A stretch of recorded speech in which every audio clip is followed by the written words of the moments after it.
Stroke পেশেন্টটা যদি নিয়মিত physiotherapy না নেন তাহলে যে সমস্যাগুলো হতে পারে স্থায়ীভাবে paralysis, joint contracture, muscle wasting, bed শোর এবং সাইকোলজিক্যাল সমস্যা, ডিপ্রেশন।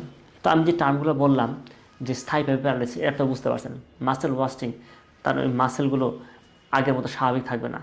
মাসেল কন্ট্রাকচার, মাসেলগুলো শক্ত হয়ে যাবে, সে হাত সোজা করতে পারবে না, হাতটা এরকম হয়ে থাকবে, হাতটা এরকম থাকবে, সোজা হতে যাবে না, হাত মুঠ খুলতে পারবে না।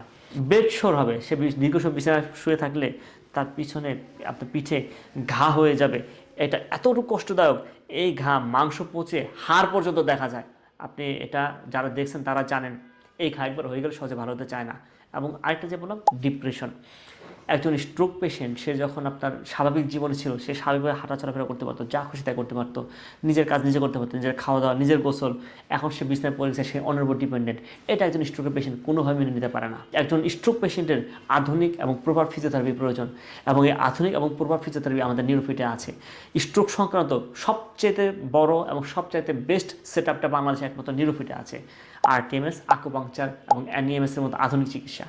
স্ট্রোক সংক্রান্ত আপনাদের সকল জটিলতা এড়াতে আপনারা নিউরোফিটে যোগাযোগ করতে পারেন। ধন্যবাদ।